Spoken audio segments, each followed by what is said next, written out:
प्रेम से बोलिए सर्वशक्तिमान परमपिता परमात्मा की जय।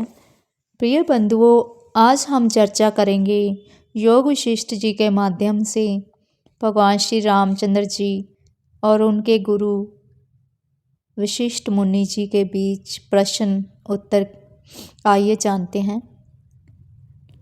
ज्ञान से ही परासिद्धि या परमात्मा प्राप्ति का प्रतिपादन तथा ज्ञान के उपायों में सत्संग एवं सत्य शास्त्रों के स्वाध्याय की प्रशंसा। श्री वशिष्ठ जी कहते हैं, रघुनंदन परम ब्रह्म परमात्मा देवताओं के भी देवता हैं। उनके ज्ञान से ही परम सिद्धि मोक्ष की प्राप्ति होती है।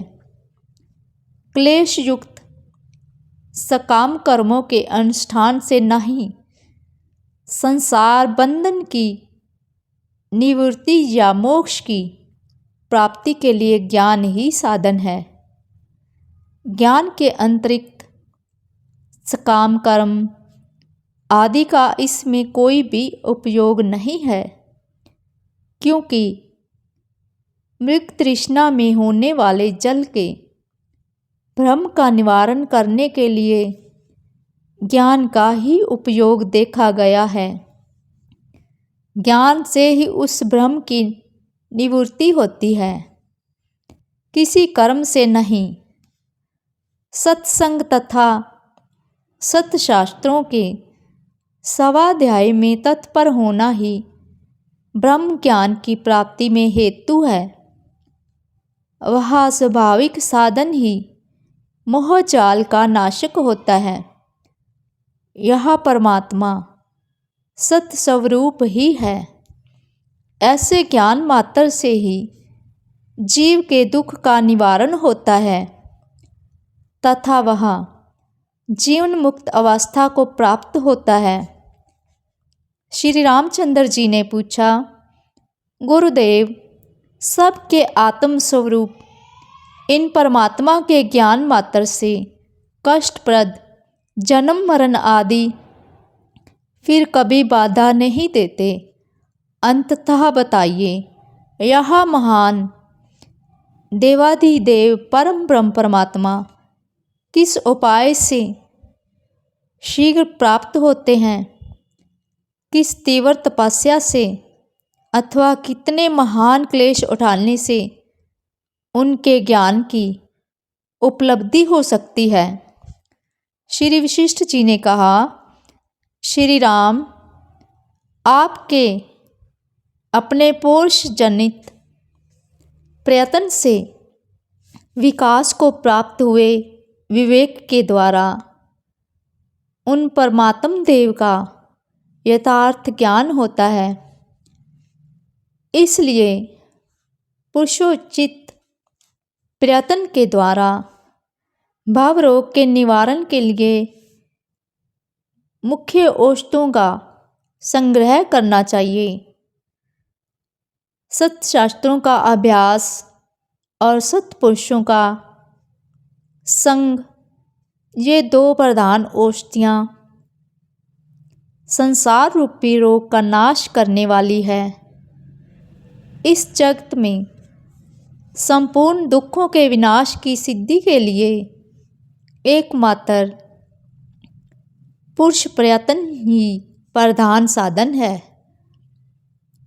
उसे छोड़कर दूसरी कोई गति या उपाय काम दे सकें, यह संभव नहीं।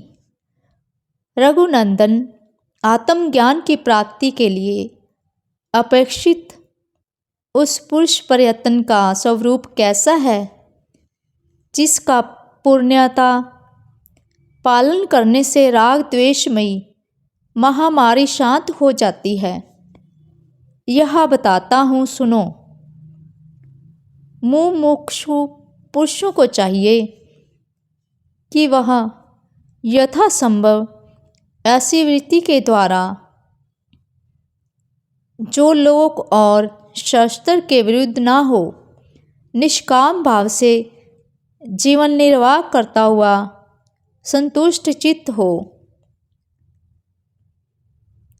भोग वासना का परित्याग करें। अपनी अनुदिग्नता शांत वृत्ति के द्वारा यथासंभव उद्योग करके सत्संग और सत्शास्त्रों का अभ्यास, इन दो साधनों की सबसे पहले शरण लेनी चाहिए। जो पुरुष प्रारब्ध के अनुसार जो कुछ भी मिल जाए उसी से संतुष्ट रहता है, सत्पुरुषों अथवा शास्त्रों द्वारा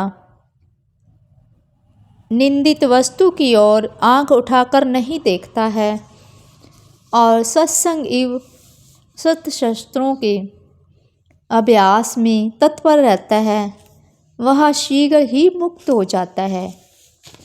देश में प्रायः सज्जन शास्त्रोक्त सदाचार में प्रतिष्ठ पुरुष जिसे श्रेष्ठ महात्मा कहते हैं, वह यदि ज्ञान वैराग्य आदि उत्तम गुणों से युक्त हो तो अवश्य ही श्रेष्ठ महात्मा है।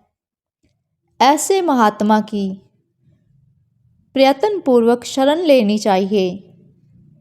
संपूर्ण विद्याओं में अध्यात्म विद्या प्रधान है। उस अध्यात्म तत्व की चर्चा से युक्त जो उपनिषद, ब्रह्म सूत्र एवं गीता आदि सद्ग्रंथ हैं, उन्हीं को सत्शास्त्र कहते हैं।